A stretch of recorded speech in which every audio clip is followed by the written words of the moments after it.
called Mulagoli, a resident in Nyeri County. I've got services, fast delivery of services. Today I've got my clearance from EACC. I've also got my good conduct in less than that. So before I could have walked to Nalombi, used my day, and maybe I will not even get all the certificates I required. So I can thank the President of the Republic of Kenya for this initiative of Huduma Kenya. We have got services, free of services. One is gone, and I recommend him. This is the service we want.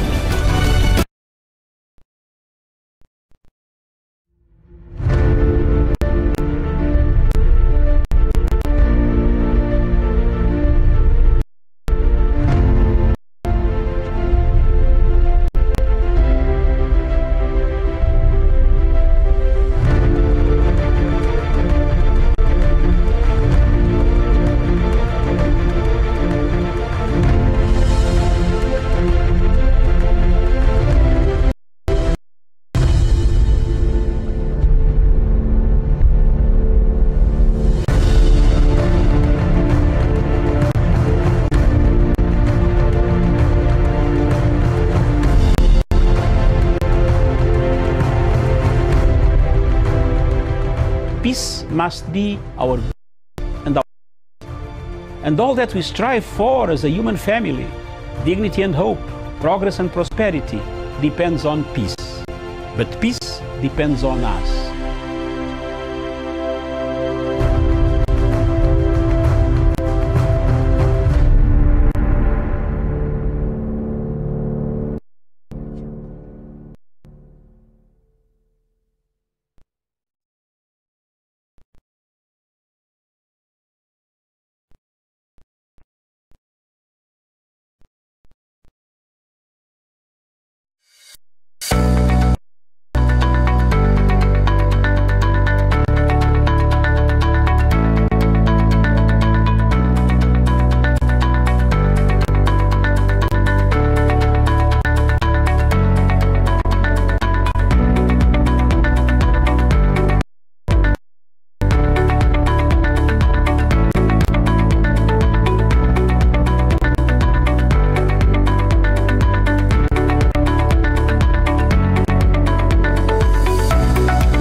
Good morning, viewers. Good morning. Welcome to Punchline Africa TV, broadcasting all the way from the Republic of Kenya, Nairobi. Here in Nairobi, the weather is fantastic. The weather is doing very, very well. And we feel the heat of the climate, weather change that the pattern presents elsewhere on the continent of Africa. Viewers, this morning I'll go briefly through the African news headlines. But before I do that, I would like to say today is a great day in Kenya, where the government of the Republic of Kenya, the president will represent to the nation, the state of the nation, and I will be discussing fully the implications, what he wants to do, what's supposed to be done, how the nation should run in the next 1 year. Each year in Kenya, the President of the Republic of Kenya takes a decision by the Constitution, to be able to discuss the state of the nation. We shall be looking at the economy, the agenda Big Four. We shall be looking at corruption, rampant corruption that has eaten away the resources that were meant for development. We shall also be looking at what the president will do in order to cut down the ballooning wage bill, the structural challenges that he faces, or this country faces in execution of its duties and a mandate. We shall look at all aspects of why things are not moving the way we expect. President Uhuru Kenyatta has 5 years that began in 2017. There was an election repeat.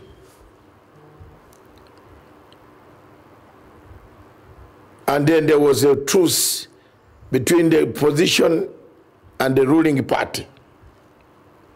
That exactly has put the country back.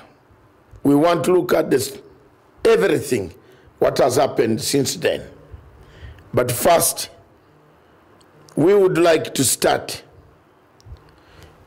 by stating categorically that we fully support the president in the fight against corruption in Kenya. Later on in the show, we shall go to the extent of looking at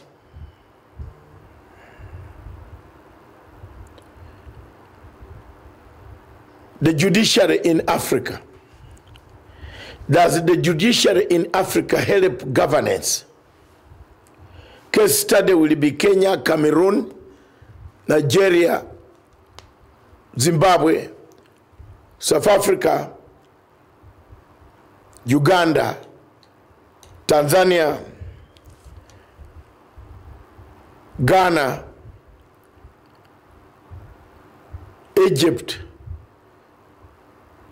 These are case studies we shall look at, especially as have the courts helped in governance in countries like Cameroon, where you find that most political prisoners are brought before legal courts, constitutional courts, but the courts don't seem to be telling the government that such acts no longer exist in other African countries. First, I'll look at the African news. And state categorically what ails Africa. As we look forward this afternoon, we shall be crossing over to Parliament buildings where our satellite will be picking live feed from the Parliament when the President addresses the State of the Nation today.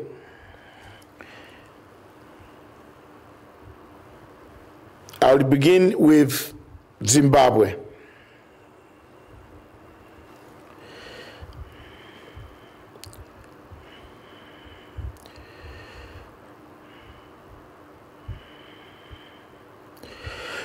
Zimbabwe will contribute its troops to SADC African Union mission.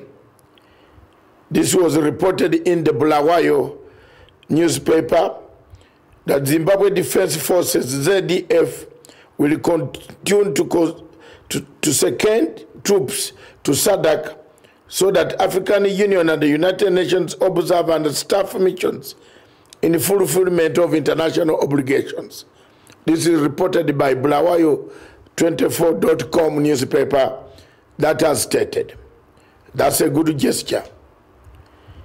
Another news from down south, South African opposition zooming in as ANC struggles with integrity backbone in South African elections. The opposition is picking on ANC scandals to highlight their weaknesses. And at the same time, we have South Africa under the torch of xenophobia that seem to have been planted by enemies of the African National Congress.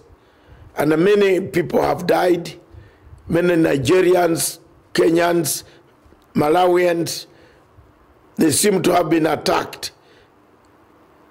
Mozambicans, Somali, many of these attacks are as a result of a coordinated opposition to show that ANC is not capable. It doesn't like even the black people. So those attacks have been there. The South African government has said categorically that it has taken it as a criminality, pure criminality. The ANC has not sanctioned anybody to attack any African. It is not in their policy for Africans to be attacked in South Africa. Because most of the ANC cadres, the current cadreship of ANC, stayed in most of these African countries. So they have said they have not sanctioned anything to do with the attacks. Another headline coming from the south. Yes, it talks about xenophobia attacks surge in South Africa ahead of elections. It looks like whoever planted this thing of xenophobia was very calculative and was very careful to make sure that it comes at the time of elections in order to discredit the African National Congress, of which has been ruling this country since 1994. I've spoken to so many comrades in South Africa. I've spoken to the ANC top leadership. The only person I've not spoken to is President Ramaphosa. But the lower cadre members whom I know, whom we have been in a struggle with for a long time, I've reached out to find out exactly. Statements have been sent to me. I've seen the statements, I've read, I've used some other investigative means to find out who is giving this authority the money, they use the energy for the younger generation, a few of them, to go and attack other South Africans, other Africans who are in South Africa. The battlefield seems to be changing. The facts seem to be coming out clear that behind all these attacks, there are some people who are paying the younger people to go and attack the black Africans from other countries. As the story develops, we wait and see. Elsewhere in Africa, Sierra Leone, corruption is everywhere, almost in every country in Africa. The Auditor General of Sierra Leone, he has unearthed about $1 billion stolen between 2015 to 2018. $1 billion in a poor country like Sierra Leone that was ravaged by war, that needs roads, hospitals. It was again ravaged by Ebola and other diseases that followed, whose economy has collapsed. But some terrible Africans decided to steal $1 billion and stash it into Geneva accounts, London accounts, so on and so forth.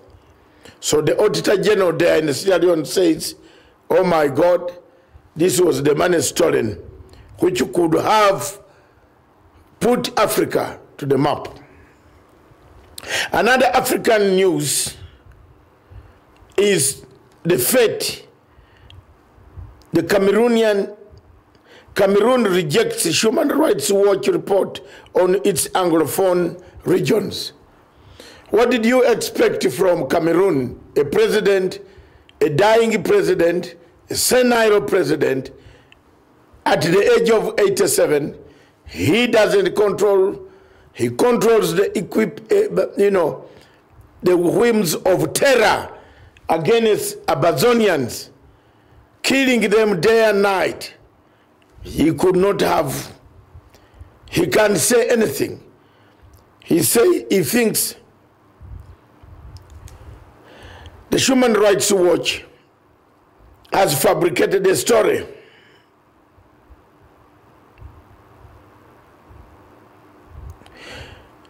It is true that Cameroonian army, supported by France, have been attacking civilians in Bua, in other regions of southwest Amazonia and in southwest Cameroon.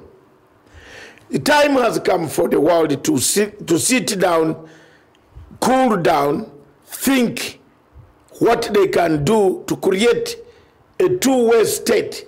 A state must be created. We cannot have the East Timor situation where Indonesians from Jakarta could go and kill East Timor. If we can separate East Timor to become a state, why have we kept so long in liberating Amazonia?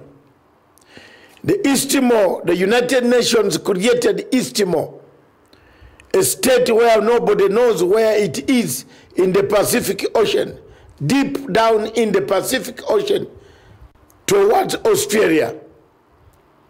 But we cannot see what is happening near the tropics, near Nigeria, near Atlantic Ocean.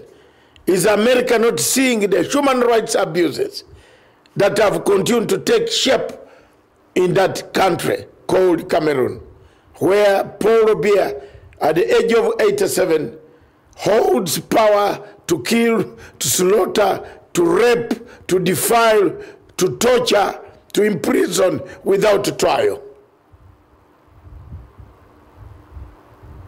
My fellow Africans, time has come for us to change the narrative, the discussion without punitive sanctions.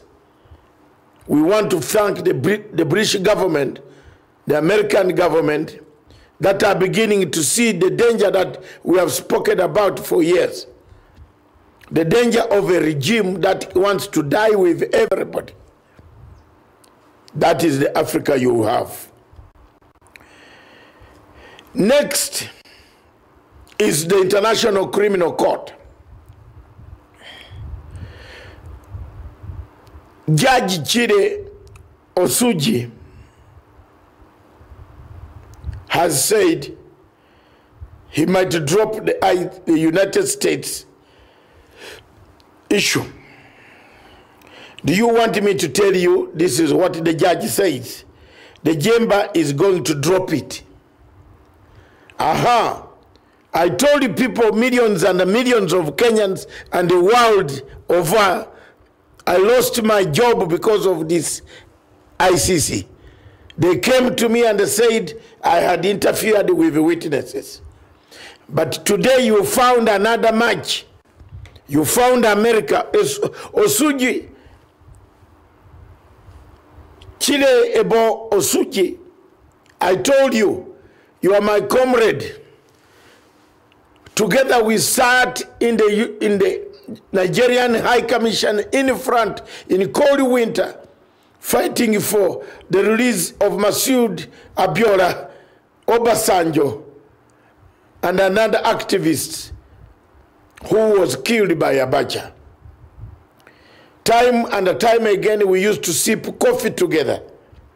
I told you that the time will reach when you will be embarrassed. This institution is already spoiled. This institution has already died. This institution was already milked. This institution has a bad woman whose bad record in Gambia is well known. I told you, Osuji, that you cannot study in London and then go and practice with, malcontents like Ocampo in The Hague. I told you, I warned you. I've struggled. I've stood firm. I've challenged, traveled across the continent. I've stood, I've been vilified. I've been lynched almost because of my stand against shipping Africans to be locked in The Hague. My struggle has given fruits. I don't regret. Those of you who have that freedom today, pray for me that when God the Almighty calls me, let him take me to the final resting place with a lot of dignity. I struggled, I exposed this court when no African could file an application in that court. I am the only African south of Sahara and north of Sahara who has filed 21 applications before Judge Osuji, Judge Katarina, before several judges, Chung Sang, all this, before Sylvia Fernandez Gomedi. I've stood firm, 21 applications. From Libyan situation, Ivory Coast, Thomas Lubanga, Bemba, in Kenyan situation of Uhuru, Mwingai Kenyatta and Ruto, and Muthaura and the Ocampo 6. In the situation of South Africa, in the situation of Darfur, I've filed applications. My last application was the question of Darfur, of General Bashir, against this judge you see on the screen. My judgment, my investigations as an investigative international journalist investigations took center of my heart. I wanted to find out how much money was lost, who was paying who and where. I discovered $17 million stashed on an account of Silvia Gumedi Fernandez, together with Ocampo, who admitted he gambled most of the money. I worked hard. I moved to get the envelope, the work envelope, to save Kenyans. And I want to tell you Kenyans, I have not given up yet. Despite what Maraga Court did to me, and despite traveling to file all these applications on my money, I'll still pursue until I get justice on the ICC.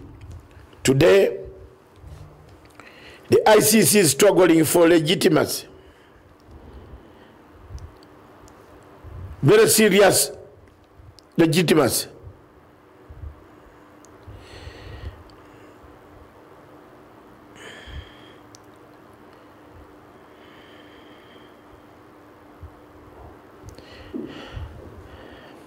It is sad that legitimacy, America took long to see what I had seen earlier. Ambassador Reinberg in Nairobi told the Americans that ICC was good to prosecute blacks in Kenya. He did not tell the truth that ICC was George Soros' institution to kill, maim, and kill Africans through their indictments. God has vindicated me, and today as we speak, I have won the battle. Viewers, that is what it is in Africa. Another last item on Africa. Yesterday, the Africa Free Trade deal has now got enough countries, enough to bring posterity. We'll recall this day when 22 countries signed, ratified the Treaty for Free Trade. But can this free trade work in Africa when we have bad judiciary? Viewers, I think it takes us to the second question of our morning today. President Uhuru Kenyatta is giving a speech this afternoon. We shall hear his speech. We shall monitor and deliver this speech live from Parliament. But there are worries, and I've said, but people are saying on the streets, not me, because me have said what I would have preferred to see coming out of the speech of today. I would have seen, if I were President Uhuru Kenyatta, for me to gain the public sympathy, because at the moment it is public apathy, turned on by the same people who are thieves, who have stolen the money, eaten the money, used it to buy houses, new cars, new choppers, new everything. They have stolen the money. They have turned the state of apathy against the president. If I were him today, for me to regain the authority to lead with legitimacy of the highest degree, everybody who is rumored, alleged, is there or not, clear your name, then come back and we work. How to do that? Clear your name, come back, we can. Less than that, the country is watching. Every ministry in this country is bewitched with corruption. Every prestato is wounded.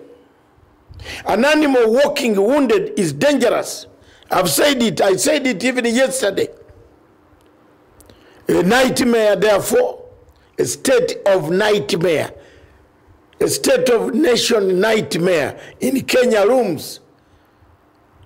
By the end of the speech of the president at 4 or 5, we would like to see what is new that does not cause us more depression, stress, and probably heart attack.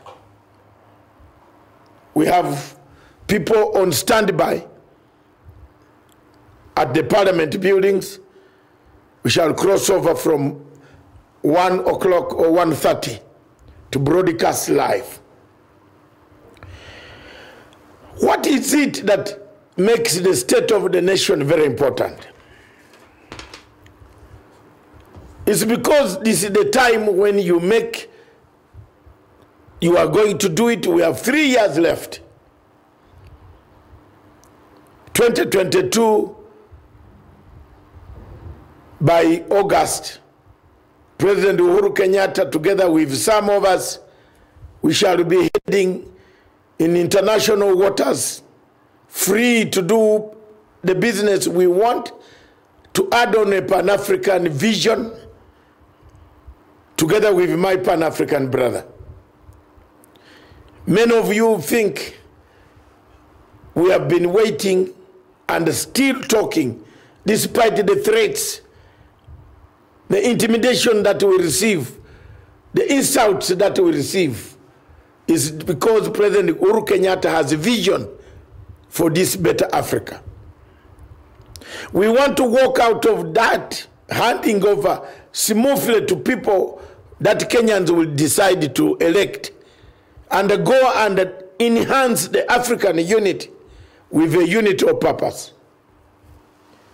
To me, I would like to see the president bring out the unity, the BPI, the Building of Bridges Initiative, the redemption strategy, the reparation, truth, accountability, reconciliation, restitution, and above all, the healing of the souls, the wounds that have made Kenya have a polarized system of governance. When we talk about corruption, a polarized state breaks into 2 or 3 parts. When you talk about tribalism, a polarized state says we are being targeted.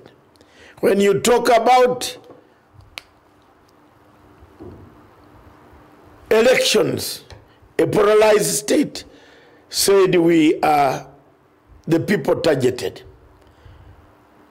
Are these issues too big for Kenya to handle? No.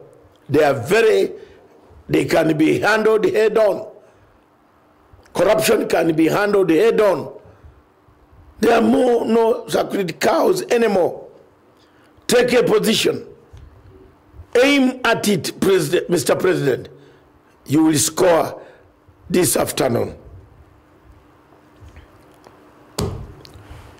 The seriousness of the other discussion that I intend to take forward together with you today is the question of graft in the judiciary. It annoyed every Kenyan this morning or yesterday evening, going by the newspaper report. And one of the newspaper reports says, the Chief Magistrate, Mr. Ogoti, looking at the governor of Samburu in the eye and told him that corruption is like a murder. And therefore you have actually murdered many. A man who takes fuel from his own petrol station, pays himself and his wife and the children and his embryo or whatever is forming, kills thousands and thousands of those people who need the water boreholes. The money used to buy the fuel could go to look for water ponds where Samburu people could take their cows to survive the famine and drought that has devastated the belt across Africa. I want to take this opportunity to thank the Chief Magistrate, Mr. Ogoti. Kudos, sir. Kudos. You gave this man 150 million. And I want to tell my sister, Judge Mumbe, that activism is not legal. Affect and should not affect legal matters that of national importance, where national security is being touched on through corruption. You can imagine the entire executive of Samburu County is in the dock. Then what type of life is this? Doesn't Justice Mumbi see the pain that the people of Samburu go through on a daily basis, that she comes to reduce the bail to 10 million, which can be paid by surrogates, malcontents of the governor within 1 hour? It's a shame for a judiciary of this nature to be part and parcel of Africa, that we want to see our children live tomorrow. No good words will ever come from the mouth of Kenyans who has seen Justice Mumbi as one of the progressive judges descend on a judgment of which a young chief magistrate had done his best for his country, Kenya, for you to have taken 4 million and other millions, that it be served as a cuisine for all those thieves who are stealing money. That was a deterrent.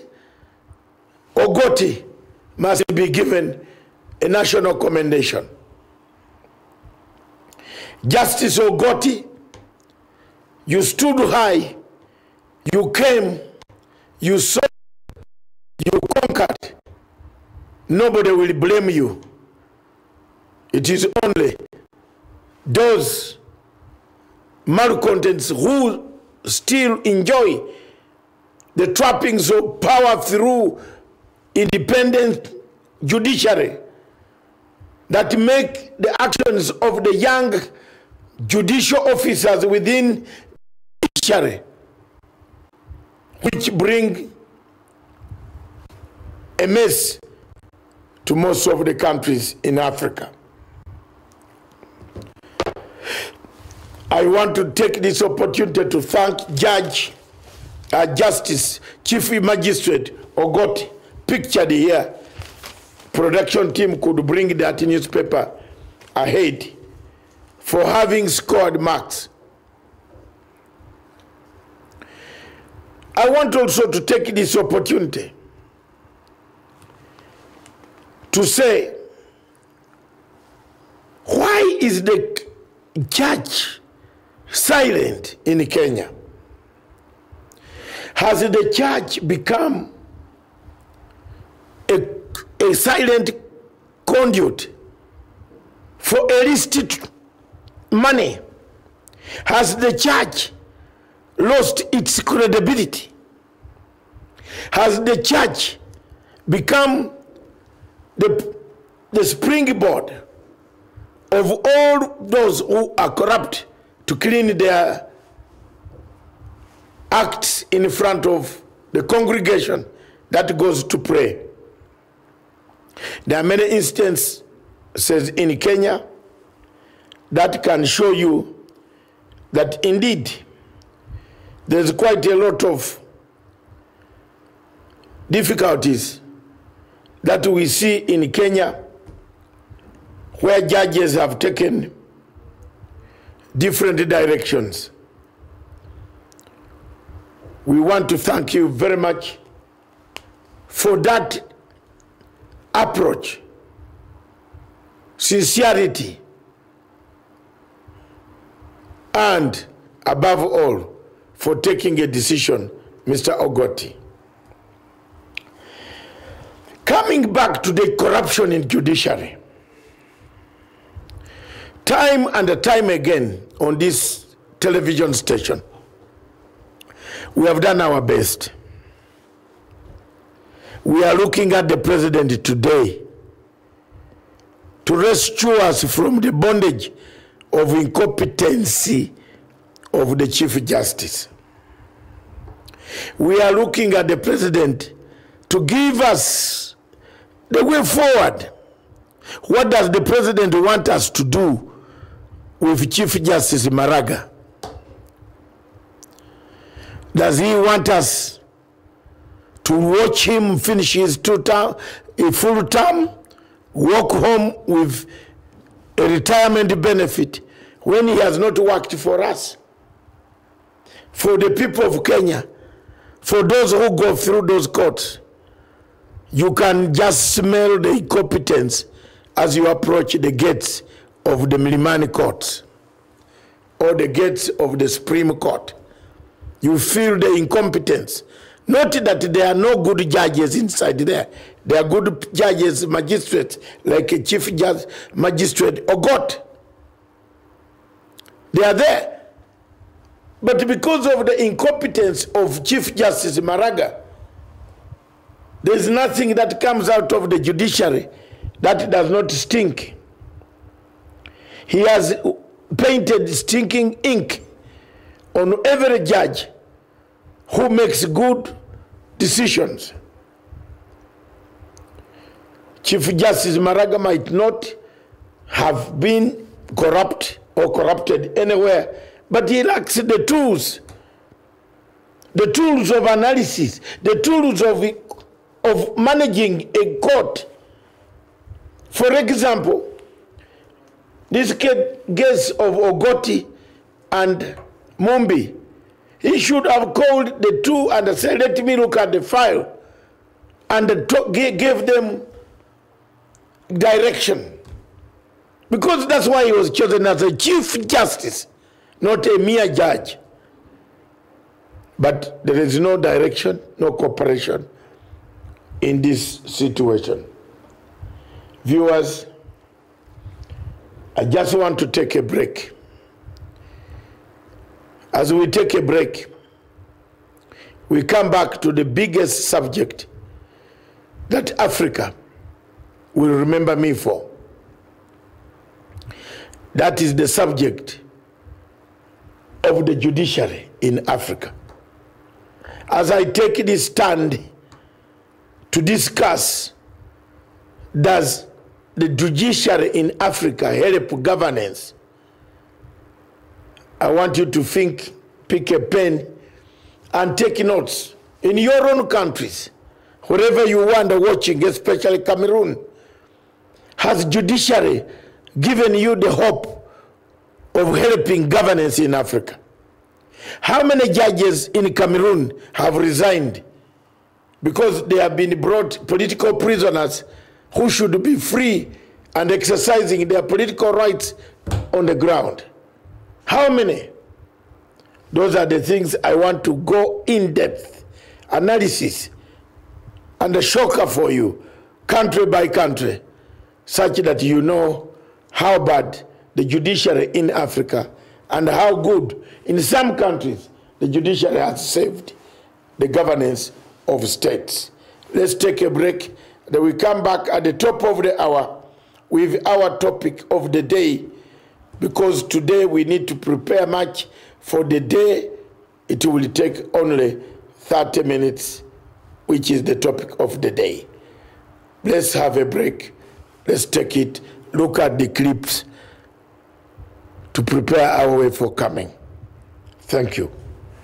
To be here today to participate with my brothers and sisters in this very important forum when we are reflecting and thinking about our country. When we are thinking about our country, we are thinking about ourselves, our people at home, and the generations to come. Mine is to assure you that we are doing our best as far as investigations are concerned. But at the same time, we do have quite a number of challenges, though they have not reached a point of dispiriting us, or rather demotivating us. We are trying to say that I wish everybody in this war of corruption may come on board.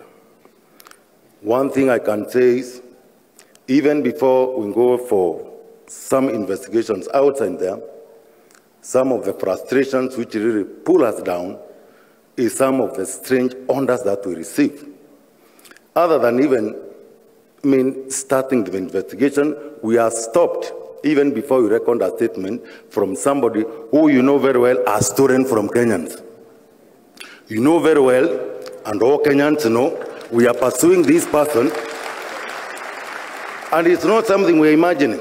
We all know, and we cannot lie to ourselves, surely, and everything can show. But we are stopped even before questioning that person. And when we receive some of those orders, like another one which I received just the other day, I was not even at the stage of even pursuing that person whatsoever. Then when the orders came, I read them very well. Do not use the door to go and arrest Mr. Hay.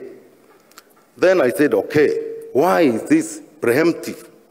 Then I said, fine, I consulted my regular advisors, they are here. And then I said, no, through my information, there is a window. If I cannot use the door to go and take Mr. Hay, then I'm going to use the window. And once I get through the window, I get a smoking gun, which is killing us.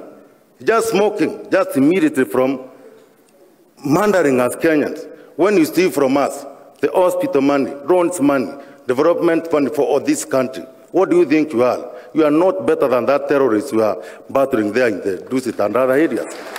Then, immediately, faithfully carrying our smoking gun, then what happened? We are told, don't even bring this smoking gun here. Don't even touch that person. We are bad. Please listen to me. I have it here. Why don't you give me 10 minutes even to demonstrate I'm not malicious? Surely this is what I have.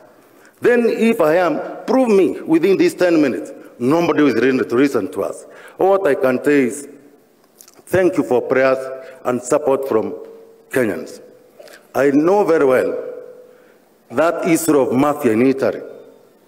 It was completely almost replica, the capture of the mafia. The way the war was won, and the people's cry, they were wiped dry their tears.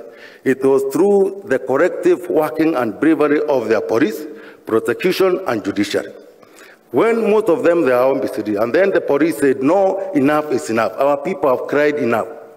Let's go to fight for our people. In as much some of them were still with the mafia. It was massacre.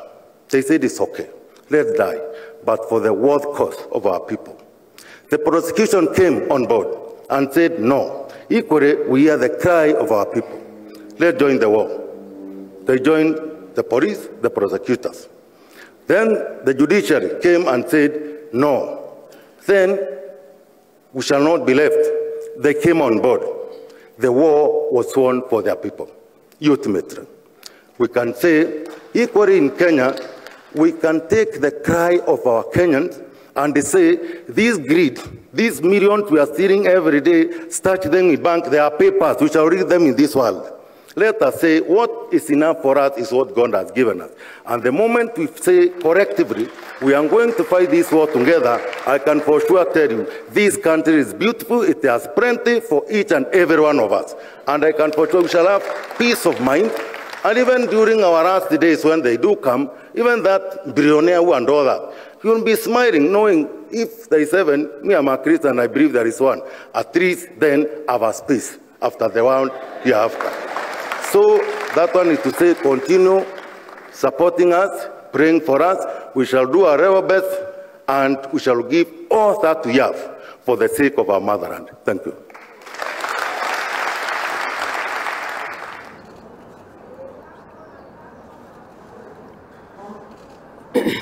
Good afternoon, ladies and gentlemen of the Fourth Estate. We have a press release on some of the deliberations we have had, and I'll just read this.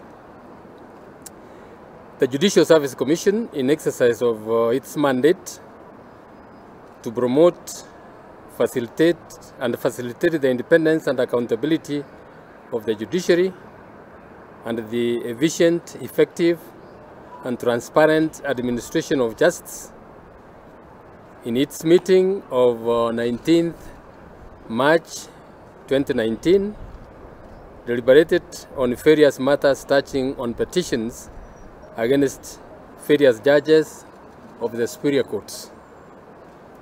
The Judicial Service Commission considered 2 new petitions, one by Yusuf Ibrahim Dimbili against the Honorable the Chief Justice for alleged gross violations of the Constitution, and another by Mohammed Mahmoud Sheikh against 4 judges of the Supreme Court, namely the Honorable Justice Mohammed Ibrahim, Honorable Justice Professor Ojwang, Honorable Dr. Smokin Wanjala, and Honorable Lady Justice Njoki Ndung'u for alleged gross misconduct, misbehavior, and incompetence, as well as breach of the Constitution and the oath of office.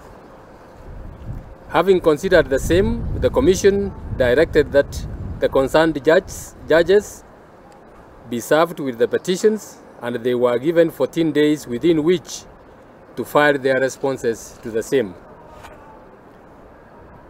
At the same time, the Commission also considered responses to 17 petitions that had been filed against various judges of the Court of Appeal and the High Court. Upon deliberations, the Judicial Service Commission admitted 9 of those for hearing and found no merit in the other 8 and accordingly dismissed them. Lastly, the Commission received a report from a committee of the Commission that had been set up to consider the petition filed by one Nelson Oduor Onyango and 8 others against Supreme Court Judge Honorable Professor Jackton Ojwang. The petition detailed instances which the petitioners believed constituted grounds of misconduct, impropriety, conflict of interest, and a breach of judicial code of conduct on the part of the Honorable Judge, particularly in sitting with other judges of the Supreme Court on application number 49 of 2014, Town Council of Awendo versus Nelson Oduor Onyango and others, despite being conflicted and being closely associated with the county government of Migori and the Governor, Honorable Okoth Obado. Regrettably, the Honorable Judge, despite notice being served upon him, refused to attend the hearing. Upon presentation of the report by the committee, the full commission deliberated on the same at great length and found that the petition had disclosed sufficient ground to warrant a recommendation to the President to set up a tribunal for the removal of the Honorable Justice Ojwang, and accordingly adopted it. The CJ will in the course of the day, send the petition to the Honorable, to His Excellency the President. Thank you very much, ladies and gentlemen. That is the press statement we had. We are not taking any questions. Thank you.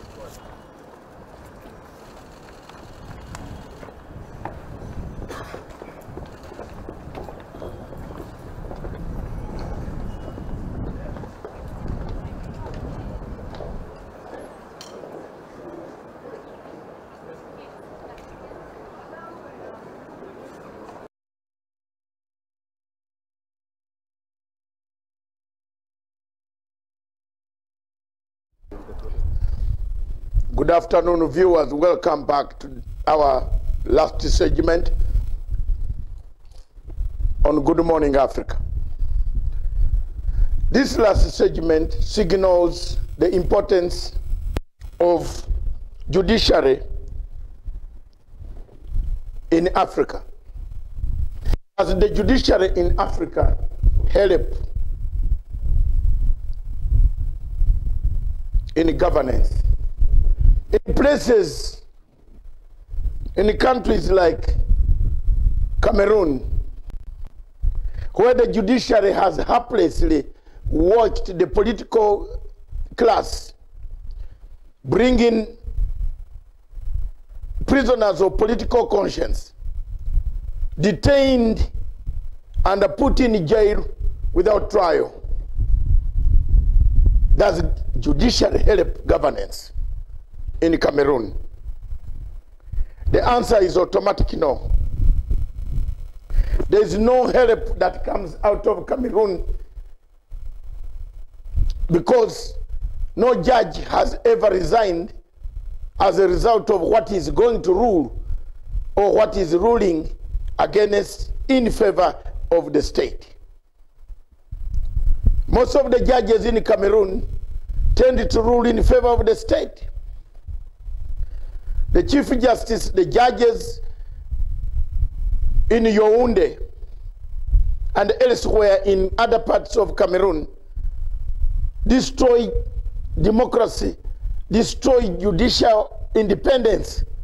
They have taken part, stood by Paul Robia to cling on the judicial apparatus, to use them to destroy other people whose opinions they don't agree with. Therefore, the church in Africa, the judiciary in Africa has not helped governance as far as Cameroon is concerned. The people of Cameroon yearn for freedom. The people of Amazonia yearn for freedom. The freedom that we want, the fraternity, the equality, the liberty that Napoleon in 1789 to 1799 fought for in France. The liberty, fraternity, and the equality that is in France should play a role in the same in its former colonies. Unfortunately, France had decided and has decided to take another route when it comes to its former colonies, that they planted a different doctrine of oppressing those who speak for the sake of political conscience or consciousness for their states and their people. It is with that, in regards to the type of harassment, torture, defilement, rape of the people of Amazonia, that today we look at, understand, and say, has the judiciary in Cameroon helped governance? The answer is 100% no. Looking at the political prisoners, including the gentleman on the top of the right-hand side of the screen, who has languished in prison without trial, fabricated trumped-up charges. Political leaders of the Amazonian people who expressed their will to govern and strengthen governance, fraternity, and equality and liberty. They have been locked up. Does judiciary in Africa help governance? The answer then again is no. Still on Cameroon, the international community, the United Nations Security Council, of which France is a member of the United Nations Security Council, not only a member, but a permanent member of the United Nations Security Council, which should have moved to uphold the principles of liberty, fraternity, and equality. The French have decided to close their eyes, continue to eat milk, the resources of Cameroon, while a section of Cameroonians are being butchered. Genocide is taking place without any country coming out to help them. It is with this much disgust that I approach this subject of the judiciary in Africa with a lot of contempt for judicial officers who play corruption, who don't resign. All judicial officers to show solidarity with liberty and freedom and equality and of rights of the people brought before them in Cameroon, in South Yaoundé, should have resigned. My appeal to these guys in Yaoundé is pack up the bags and refuse to take cases of political prisoners. It is only in Cameroon and Nigeria where you still have political prisoners. It is only in Nigeria, Cameroon, that you still have people issuing warrants of arrest for political prisoners. What is the Africa that we are looking for? Is this the Africa that you want?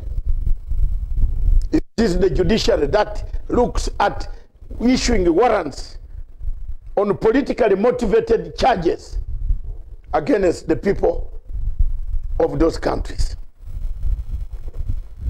Moving on to country number 2 is the country called Nigeria.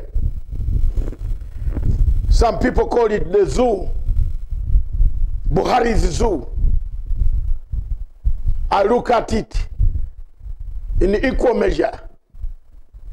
A bad country, a big population, a struggling poverty, with huge resources that end up in Buhari's account and the wife's account in the United States of America. But what has puzzled me is the way Nigeria and the Buhari government operated before elections. The judiciary was manned by none other than a very good judge who looked at issues, concocted charges, accounts fabricated. They never found an account. Justice Walter Samuel Kanu Onoge had no account, no money on account, no other places where he had kept the money. But because of the bad politics, the judiciary fell under the hammer of Buhari. The judiciary in Nigeria, therefore, was replaced. A good judge was sent away. A bad judge of Sharia law was brought in Nigeria to be used as the head of the Supreme Court to rule in favor in case the stolen and the sham elections reach the courts of the Republic, Federal Republic of Nigeria. It is a shame, therefore, for one to say the judiciary in Nigeria has performed, has it performed? How much has it done? It has done very little to change the lives of the people of Nigeria. Viewers, it is therefore with those remarks that I would like to sit and take a stand, take 1 minute to discuss the situation in the Republic of Kenya and the other countries that are remaining. Let's take a break.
Thank you very much, viewers. Welcome back to Punchline Africa Television. We have looked at Cameroon, how the judges, the judiciary in Cameroon has let us down, how the judiciary in Nigeria has let us down. Is this the Nigeria that you want?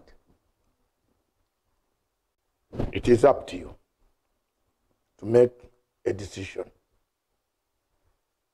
It is up to you today to find out as to whether in your country the judiciary has helped to bring about changes. Let's switch on to Kenya. The people of Kenya expected a judiciary that can work independently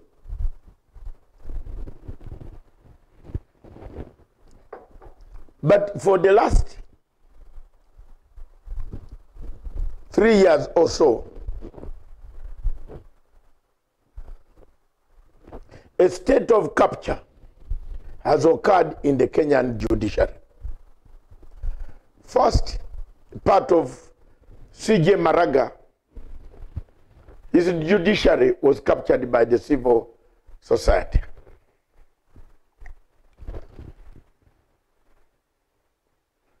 Maraga lost almost everything in what he has as a senior judge.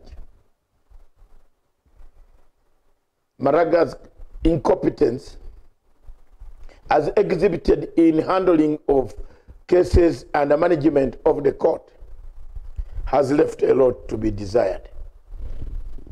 The people of Kenya deserve the best out of Maraga's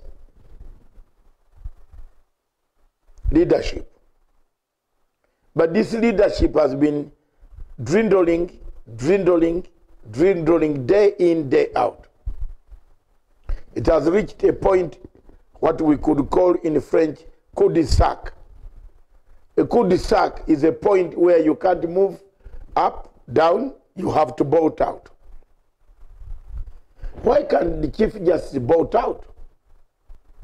Why can't the President talk to the Chief Justice for him to bolt out and get something new, go and do something new where he's doing it?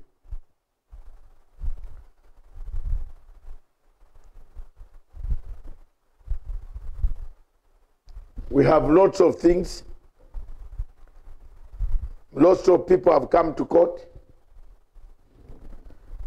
They have been led home. They go back laughing.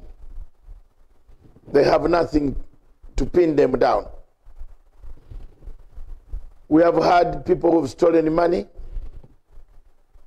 They are given light bail conditions. They go home laughing. Does the judiciary then in Kenya help in governance? The answer is no.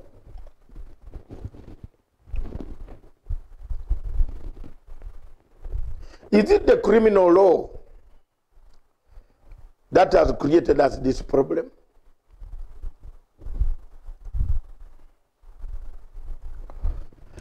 What is it that we can do that can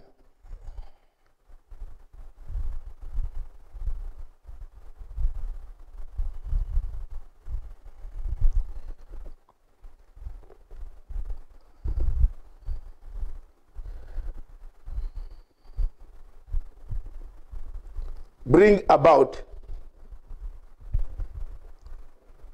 the center that can hold the center of the judiciary? My feelings, therefore, are an overhaul of the judiciary. Justice Jackton Ojwang, when you read that a 6-meter road, 6-meter road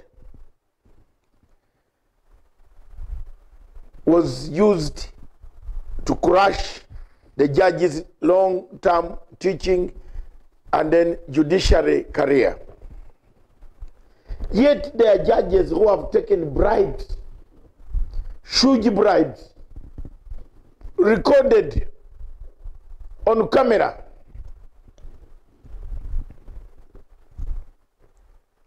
What is that Maraga wanted to tell us? Doesn't he want any competition within the hierarchy of age to take over if Maraga resigned today? Maraga is under siege to go. Maraga had to purge the next person who was older or equivalent to his age, and that person is called Jackton Ojwang.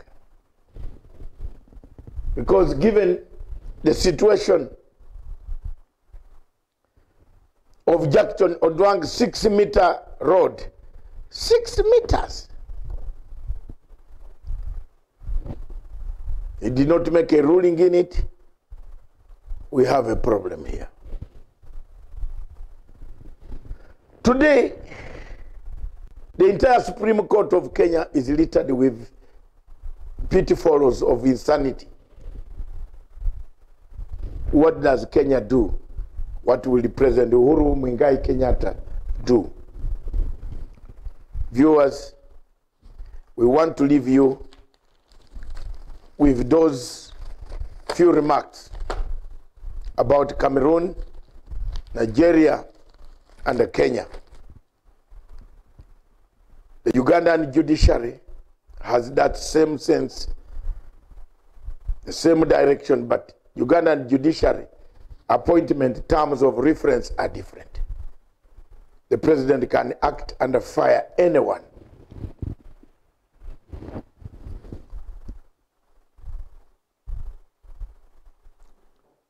Who he has appointed as a judge and misbehaves. In Kenya, you must go through a tribunal.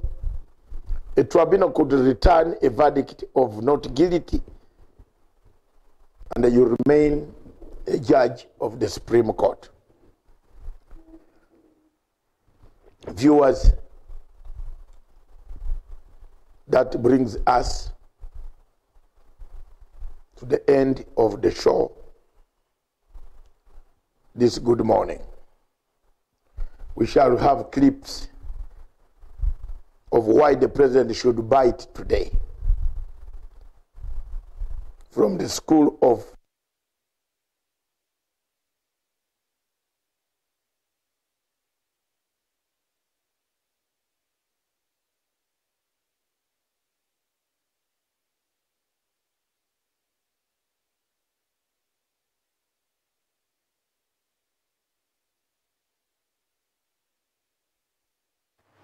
good luck. We return at 2 p.m. where we shall see the state of the nation of the Republic of Kenya. Thank you.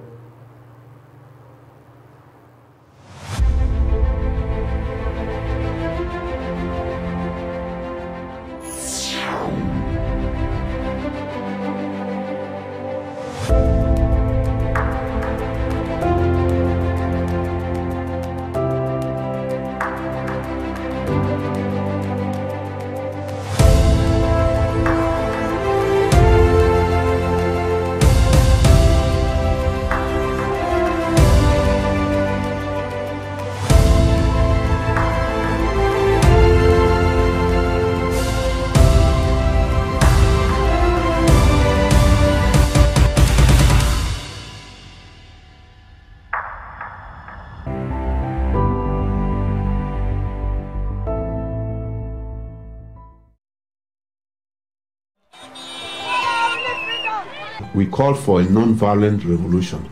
We call for a non-violent protest. We call for a non-violent march. This is what we are demonstrating to the world, and we have resisted Mr. Biya's army of occupation in our land, but this is a moment that we must continue to stand firm. Of this nation. Along with many other Cameroonians, many of you, as far back as the early 90s, and more frequently lately, I have insisted upon the imperative nature of genuine dialogue. Unfortunately, the government's solution has been cosmetic reforms and repression. Teachers, lawyers who raised legitimate concerns were either arrested or forced into exile. Doctors, important people in our society who asked for genuine dialogue, were met with punitive transfers and humiliation. It is regrettable that the government hasn't learned from the past. We are ambassadors. We don't need anything again. The only solution to the matter is let the government solve this problem by giving our independent freedom. We have a territory of our own. We recognize international boundaries. We have a language. We have a culture. We have our own laws. We have everything that is required by international standards to be a people and a nation and a state. the UN must give us this right. We as a people, we have the right to self-determination, and we are determined to go our separate ways. The people of the Southern Cameroons have suffered under the brutal regime of the annexationists, La République du Cameroun. We have suffered for 56 years, and we finally decided that enough is enough. I think dialogue is the main solution, because the use of military has never been a solution to a problem concerning this kind of issues. So the government of Cameroon has to dialogue with the Anglophone regions to come to a compromise and let this problem be solved.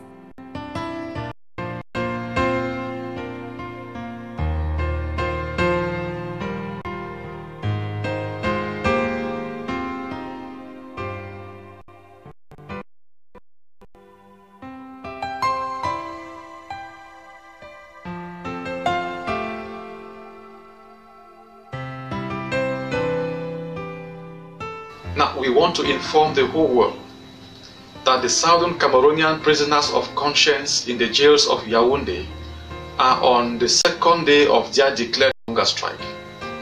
Now, we want the entire world to know, because we are convinced that the regime in Yaoundé will be indifferent until they begin to die.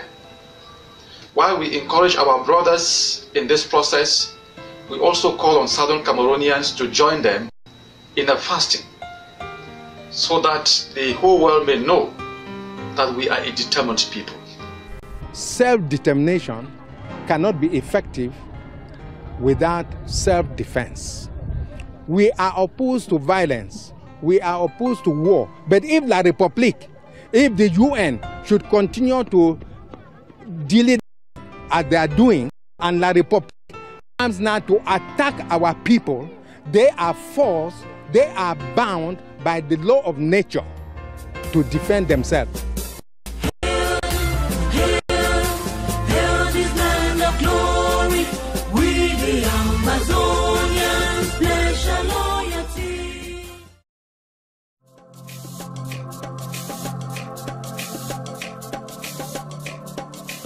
Way back in 1998, the late Secretary General of the United Nations, by name Kofi Annan,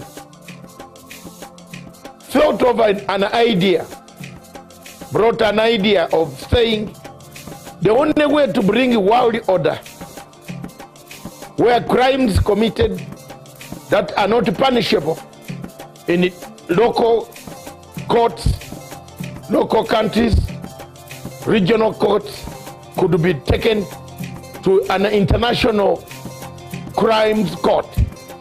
The Rome Statute and Rome Treaty of 1998 July was an offspring of already cooked DSGE intelligence system mechanism to keep Africa under check. Up to date, the French government pays 70% of the salaries of the International Criminal Court, from the porter to the judge to the prosecutor and the rest of the other people. This was a project of Kofi Annan and the Kofi Annan Foundation, followed by George Soros as an accomplice of Kofi Annan, brought in by Luis Moreno Campo and the entire system of the West, some countries in the West, to keep check on African countries that did not agree with the policies of the French and to their policies of Western culture. The International Criminal Court Chief Prosecutor Luis Moreno Campo agreed in all this that yes, he has been picking money, extra monies, and we followed the story together with my group in France, powerful investigators in France who worked together with me, and we found out that, truly speaking, Luis Moreno Campo, Fernandez Gomedi, the former judge, the president of the International Criminal Court, laundered the money, some coming from American banks themselves. This evidence was put in the ICC. In the case of Bashir versus the chief prosecutor, I filed an application which I still have and which I'm going to publicize again so that people can know that I was right. I've been vindicated because the American friends now have found that my credibility is real, that I was right when I stood up to say this court is corrupt. This court loaned us money, $17 million of United States money, loaned through Bahamas, through New York banks, back to Ocampo's personal assistant, by then called Fernandez Gomedi Silvia, who later on rose to the ranks of becoming the president of International Criminal Court. It has taken us time, energy, efforts, resources to investigate the corruption scandal that have rocked the International Criminal Court. Why should African countries continue to be in the ICC? Yet even the superpowers like America are saying no, we have enough courts to try our own people. Viewers, it has taken Americans over 20 years to listen to our voices when we told Rainberger in Nairobi that this court is a corrupt court. Today, on the eve of September the 11th, I want to deliver a clear and unambiguous message on behalf of the President of the United States. The United States will use any means necessary to protect our citizens and those of our allies from unjust prosecution by this illegitimate court. We will not cooperate with the ICC. We will provide no assistance to the ICC, and we certainly will not join the ICC. We will let the ICC die on its own. After all, for all intents and purposes, the ICC is already dead to us. A case of the Kenyan people. These cases in Kenya, the chief prosecutor called Fatou Bensouda put serious statements at the end of the cases, discharge and termination. In legal language, these cases pose a very serious threat in the future. What the people of Kenya can do, and they should do, is today to wrap up the work envelope. Because until this envelope is sealed, thrown in Indian Ocean, the chief prosecutor in the future will come and look for that envelope, use it to incriminate people again. It brings me back to the situation. America is sealing its journey out of the ICC. Why do you wait? Why don't you take this opportunity to seal your journeys out of the ICC? America is quitting, warning that it cannot no longer be a party to such an obnoxious court, a court that has no powers, that talks from this side and vomits from the other side, a court that cuts and pastes evidence, a court that buys witnesses, a court that incites incentives, gives incentives to witnesses of a passport and a relocation, then you tell lies about people. A court that sentences you as per the words there. Why should you leave a country that has a jury that checks on what the judges would do, the excesses of judges, and go to a country, a court that has no jury? Time has come for Africa to think. Do we need this court? Does Africa need this court?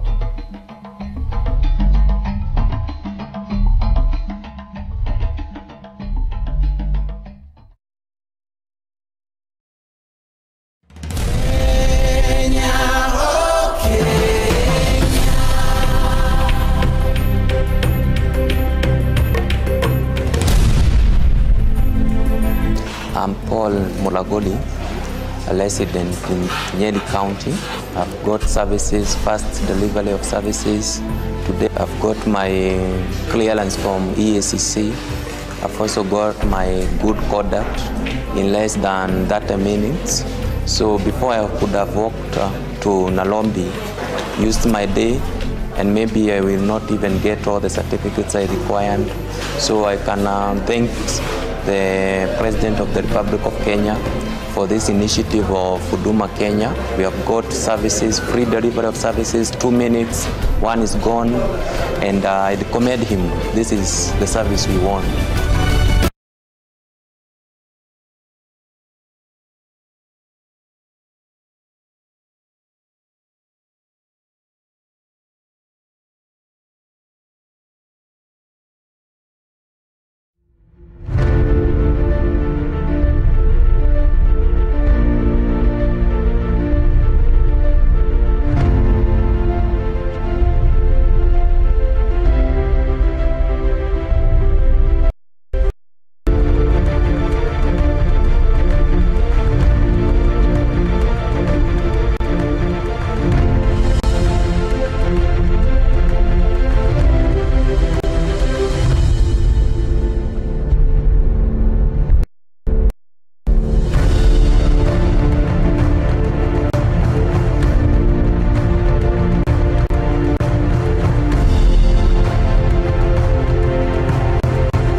Peace must be our goal, our guide. And all that we strive for as a human family, dignity and hope, progress and prosperity, depends on peace. But peace depends on us.